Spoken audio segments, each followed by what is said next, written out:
নমস্কার, welcome to ভুরিভোজ। আজ আরও একবার চলে এসেছি আমার মায়ের হাতের বানানো স্পেশাল একটা রেসিপি নিয়ে। একেবারে অনুষ্ঠান বাড়ির মতো এইভাবে বানিয়ে নিন কপির তরকারি। প্রত্যেক দিনের কপির তরকারিকে আর একেবারেই একঘেয়ে লাগবে না।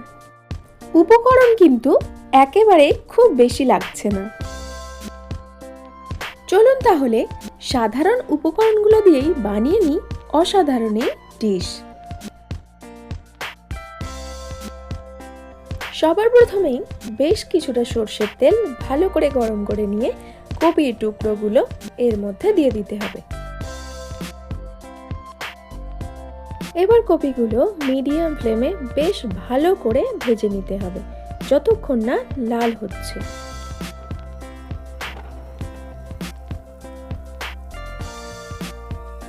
ঠিক এইভাবে লাল করে কপিগুলো ভেজে নিয়ে তুলে রেখে দিতে হবে। এবারে অন্য একটা জায়গায় সামান্য একটু জল দিয়ে তাতে খুব সামান্য একটু হলুদ আর পরিমাণ মতো নুন দিয়ে কপিটা 5 মিনিট মতো সিদ্ধ করে নিতে হবে।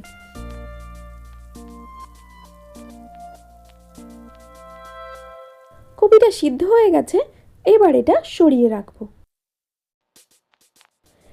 এবার কপি ভাজার তেলটা থেকে কিছুটা তুলে রেখে দিয়ে বাকি তেলে একটা শুকনো লঙ্কা, একটা তেজপাতা আর সামান্য একটু কালো জিরে ফোড়ন দেব। এবার এগুলো ভেজে নিয়ে এর মধ্যে দিয়ে দেব পেঁয়াজ কুচি।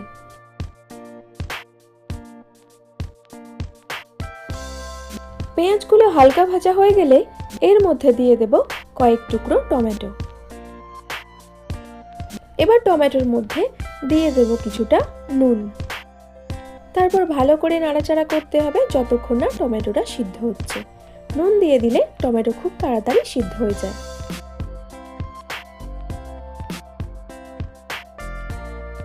টমেটোটা ভালোভাবে নরম হয়ে গেলে এর মধ্যে দিয়ে দেব সামান্য একটু ধনেপাতা কুচি।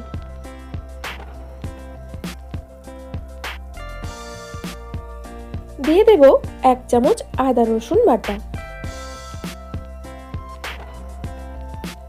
আদা রসুনটা ভালো করে নাড়াচাড়া করে নিয়ে এর মধ্যে মশলাগুলো দেব।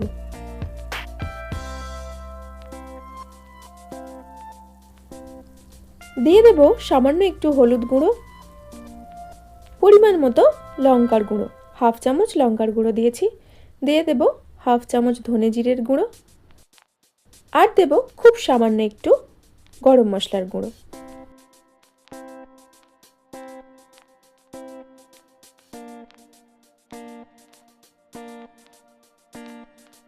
এবারে মশলাটা ভালোভাবে কষা হয়ে গেলে এর মধ্যে আগে থেকে সিদ্ধ করে রাখা কপিগুলো দিয়ে দেব।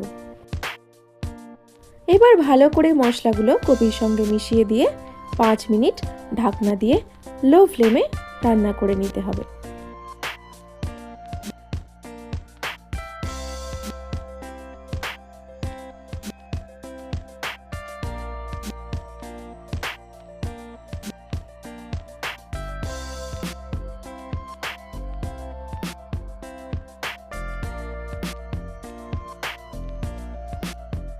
এবার মিনিট 5 পর ঢাকনা খুলে আপনি যে কোনো কিছুর সঙ্গে এটা সার্ভ করে দিন।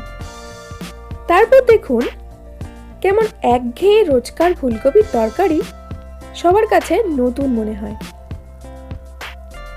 আশা করছি এটা খেয়ে আপনার এবং আপনার বাড়ির সকলের খুবই ভালো লাগবে।